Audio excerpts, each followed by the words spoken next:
It's nothing you can kill. And I'll pull and I'll try to get huge, but I think if you safe lane a Pudge and you run him as like a safe lane support, most good offlaners are going to deal with him pretty easily. Yeah, I hate that, man. I have done it a couple times just because whatever, someone's raging and I've already picked Pudge and Somebody picks whatever. like Reiki or something like that, and it's like, Exactly. okay, I'm like, well, I guess I'm a 5 roll. exactly. So I've been forced to do it a couple times through that, and it's the worst, dude, because you gotta get some gold. Like, you gotta get a couple early, like, assist and a couple kills, because you gotta get those boots. Like, you gotta get a few items just to be able to stay alive, you know? And then if you start dying, you're just gonna keep dying as a position 5. It's the worst. Yeah, my problem with it is like you run out an offlaner, like let's say like an Earthshaker or something like that, and Mm you're just rotting him, and then he just enchant totems and punches you, and then hmm. all of a sudden you're at 50% HP, and he's at 80% HP, and Yeah. it's like, well, shit, I guess I'm gonna go Yeah. pull, There's and nothing then I can. Yeah, there's nothing you can do. there's really not much. Basically, you have to kill them, and then you're basically going to be totally out of resources. You have to kill yourself and then TP back as Pudge. That's basically how it goes. Yeah. You have to kill the offlaner, or else you're just a terrible safe lane support. And even Yeah. then, if you're a roamer, you can kill the offlaner and then go mid, and then. But if you're just a safe lane support sitting there, I don't think he has the efficiency in terms of how much it actually costs him to do damage to an offlaner. He doesn't. Basically, you kill the offlaner and you don't suicide on Pudge, the offlaner gets a free lane. Yeah. Even if you kill him, he gets a free lane. Yeah. So it's just not good. It's just It's definitely not definitely good. not ideal. It's definitely not something that you want to do.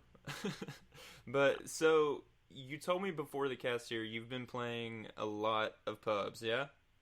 Oh yeah, I've been spamming. So in regards to pubs, you playing like solo MMR games, or you just doing unranked? What have you been playing? Yeah, I mean, I basically just solo queue. I used to queue with my girlfriend a lot, but Mm-hmm. she started doing school, so she kind of stopped playing Dota. Not because she doesn't have the time for it, but because she's just trying to make like the responsible decision, which I Yeah. support. Yeah. So I'm cool with that. But basically, when she was playing, I would play a couple of games of Party Queue per day, but I Uh-huh. play mostly solo queue. I do as well. Yeah, I do as well. Have you been getting screwed by these double downs? Yeah, I'm a bit of a gambler. I'm too. It's honestly bad. I'll basically have faith in. I don't know. I can always find some logic to use the double down, even if you have a completely ridiculous draft. Yeah. And then I'll be like, I should have doubled down in this game. I have a completely Hmm. ridiculous draft. Who could have predicted this? Yeah, And yeah. and yeah, I'm bad with it. I basically lost all of my double downs. I'm too. So it's like, okay, I just got my double downs refreshed. The next 3 games, I'm double downing, even if I'm on a losing streak or something. I'll just Exactly. like rationalize, oh, I've been on a losing streak, so I'm gonna start winning, and I'll double Oh, down every dude, game. I have a video. I will link it to you. It's unlisted right now. I'm trying to get feedback on it, but I have a Uh video. Top 5 reasons that you're losing MMR, huh. and the number one reason is exactly what you just said. It's the gambler's fallacy. That Yeah. since you're losing over and over, you must win the next couple of matches. Yeah. Therefore, I'm going to double down, even though we have a Necrophos solo offlane and a Zeus and Quap mid. I'm Yeah. doubling down because what are the chances I lose, dude? That is the number one thing I put on that list. I'll link you the video after. I'm trying to get feedback on it. You can. Yeah, I'll watch it. But no, that's definitely true for me. I do it every time. Uh, I'm the same. It's bad. so yeah, this past time I have 3 double downs, lost 2 of them, won one. So yeah, -50. But have you been having any luck in regards to your MMR? Have you been rising recently or dropping? Yeah. What's been up? Well, I've been rising. I mean that's why I chose to make the video that I Uh huh. was just talking about because basically I went from about a month or two ago. I was like I was around 6K, which isn't bad for a pro player. That's pretty bad, I think. Mhm. But my excuse is that I went on a hiatus. I was actually technically retired for 4 months or something like that. I Okay. came back and I've been playing from my dad's house, which is out in the country, Yeah. um, and the internet really sucks. So basically, I played on like 200 to 500 ping Oh wow. for a couple of months, and basically I'd disconnect like 2 or 3 times a game, and Oh I would usually die, but I would come back and I'd be able to keep playing. And the thing is, I was retired at that point, so I just wasn't really caring about MMR. But I yeah. liked Dota so much that I just wanted to I didn't want a life where I couldn't play video games online. You know what I mean? It was just And kind who of wants to play normal? Like I don't want to play exactly. normal. You know what I mean? You Like want to go ham. yeah, exactly. You want to play some ranked. I So definitely know what you mean, though. I was in a situation probably a year ago where my internet, like, it was a given. I was going to disconnect once or twice in the game, and yeah, it's so same here. frustrating. Just Exact so same here. frustrating. Luckily, I have my dad figured out. Okay, so essentially, I would play for a bit. I would hook up my Ethernet. I would tether to my phone, and it was better. It was better internet. I still play with about a hundred and something ping, but no disconnects. But basically, I've gotten used to it. So I've finally gotten back up to 7K MMR over the past about month, and a lot of the reasons that I was losing MMR, even with 100 ping, uh, a It lot of the wasn't the reasons that ping. it wasn't the ping. It wasn't the ping that I was losing MMR on the because okay, when I was losing due to the ping, I went down to like literally 5K. I was literally 5K MMR. Really? Yeah, but I mean, I was disconnecting 2 or 3 times a Yeah. game. Basically, whenever I wasn't disconnecting and whenever my ping was on the low end, like 200, I had to kill everybody or else I would lose a game. And it sucked, and I was actually ruining a lot of people's games, and I kind of feel bad about it, but I was kind of in this stage where I was like, man, I don't want to not play video games in my Yeah. life. Like, no matter what I'm doing, I want to be playing video games, man. This shit's just what makes me happy. And I was Exactly. just. Me So, too. my dad figured out the phone tethering thing. I got actually something called a Rocket Hub, which is I'm using right now to talk to you. And basically, it hooks up to the phone networks except without a phone. So I don't need to constantly have my phone tethered. It does use data, but it's kind of got its own SIM card on Uh it. huh. So it is pretty expensive, but my internet's basically like I'm playing from Peru, and plenty of Peruvians play from Peru. So and they're Exactly. I have no excuse in terms of ping. So all of those excuses that I was using that I started saying fuck this, I put them in a video, and I'm gonna post it on Reddit at Awesome. some point. But now I'm back up to 7K, which is great because Well, I'm getting actually congratulations. That is good huge to go from good 5 to practice. 7K. I mean, I've gone up 700 MMR in the past like 3 weeks, which I thought was Nice. pretty awesome. But You could make a video too. I mean, what are you doing differently? man, Something's working. yeah, a lot of it has to do, and actually, I had some of these what I thought were original ideas, which I guess to me they were. But then I ended up watching your video on how to raise your MMR, and if you haven't seen that, go and check that out.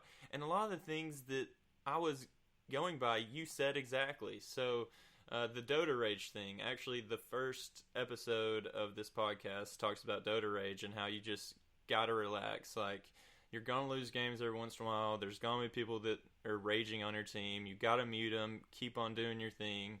Like, don't antagonize someone if you've already seen that they're upset about their play. Oh yeah, You exactly. know No what I matter mean? how much you want to, nobody's nobody's saying that it isn't the right thing to call somebody a cocksucker for being an asshole. You know what I Right, mean? Like right. you want to.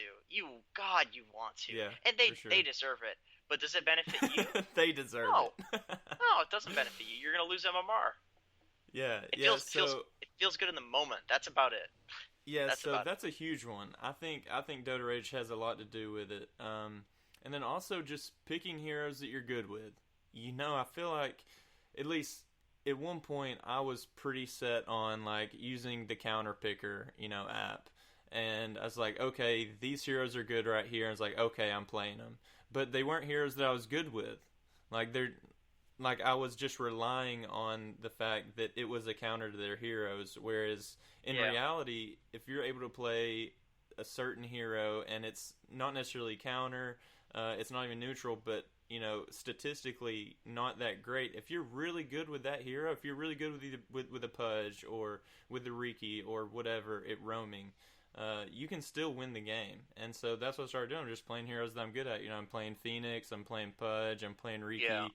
So, Basically, you build a formula. You kind of figure out what what you're really good with, what you're comfortable with, because then statistically you're gonna have a higher win rate with those heroes. Obviously, you're going to know how to respond to these just permutations of games that are just weird, and Necro versus Pudge, like who the hell knows how you do that matchup? But hey, mhm, if you've played Pudge, maybe you can extrapolate. Uh, but the more you build up these heroes that you're comfortable with, the more you actually can counterpick. But within that class of heroes that mhm. that you're very comfortable with. So basically, I think that's what makes a very high MMR player versus a lower MMR player is that their list of heroes that they can actually pick it's large enough, the heroes that they're comfortable with, such that they can actually They pick a can hero use those heroes. Yeah. exactly, who's very good within the game, as well as they're very good at that hero. Obviously, there's a bunch of other things, but that is definitely a big one for sure. Yeah, so this is kind of random, but you are the captain of Team Red, correct? You do the drafting? I did the drafting on day two of the of the TI qualifiers. And I Basically, guess that's why I thought that, because I saw, those games versus MP and what have you. yeah. Okay. Basically, we were that's a strange team. I don't know if we're still a team. Everybody's kind of on hiatus right now, just taking a Really? break after TI. Yeah, kind of just chilling out, seeing what happens. But basically, we formed very quickly before the roster locks. Uh-huh. We didn't get that much practice because after the roster locks, people had to go like a bunch of weddings and stuff, Mm-hmm. and then right before the TI qualifiers, and I don't regret it because I really enjoyed the experience. I went to China for a LAN to do paneling at a LAN, Oh, and cool. the Galaxy Battles LAN, and it was an amazing experience. And I was with the Moonduck people, and Yeah. holy shit, what a great group of people. They are just so smart and funny. It was so personally it was a really great experience. But one of the regrets, one of the negatives of going was that my team didn't get very much practice because I actually didn't Gotcha. know. I actually wasn't entirely sure. I knew kind of the months that the qualifier was in, but I didn't know the actual dates. And I got back and we had like 3 or 4 days to practice. So in terms of captaining, we kind of didn't really have a captain slash drafter. Basically, Monkeys Forever was doing it just because Uh-huh. he came from like a tier he came from Complexity when they were kind of like a tier 2 to tier 1 team. They're Uh-huh. going to lands and stuff. So we're like, okay, you're super experienced, you take it. But then on day 2 of the qualifiers, he was just kind of like, hey, does anybody else want somebody to draft? Like this clearly isn't working. Uh-huh. And then I was drafting, and I think we had a decent. I think I have a decent idea on how to pick. I think I was picking a lot more lane counters than he was, and in this current meta, I think that's something that It's huge. it's It's huge. huge. Yeah. It's absolutely huge. So I think that was one difference between us. He would be more inclined to pick heroes who get really countered in lane, but it's comfortable in the game. It's good in the game, Yeah. and then we'd lose the lanes, and then we just lose the game because of that. Whereas with me, I would focus almost entirely on like laning phase. I didn't care anything about synergy, anything about that. Not in the current patch. It's basically all about laning. Yeah. Yeah, it's a lot easier to go high ground than it was.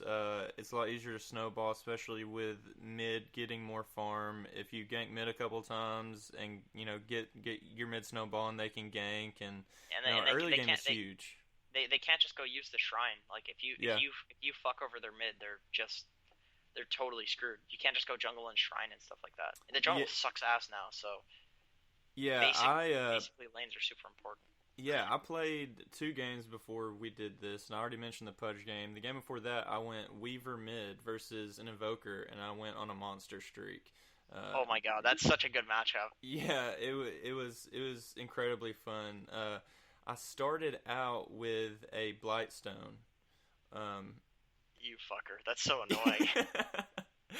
I started out with a Blightstone and a Circlet and the agility boots or whatever, and then I sent the recipe for the Wraith Band, and I was just hitting so hard, Oh so yeah. early, man. And And he just kept they getting nerfed me. Weaver's base damage too a couple patches ago. He still hits like a truck. I know. He had like 65 base damage before, something stupid. Yeah, man, it was a fun matchup. I honestly felt bad, like, cause I've been in that situation where I'm playing Invoker and I'm dying and dying and dying, and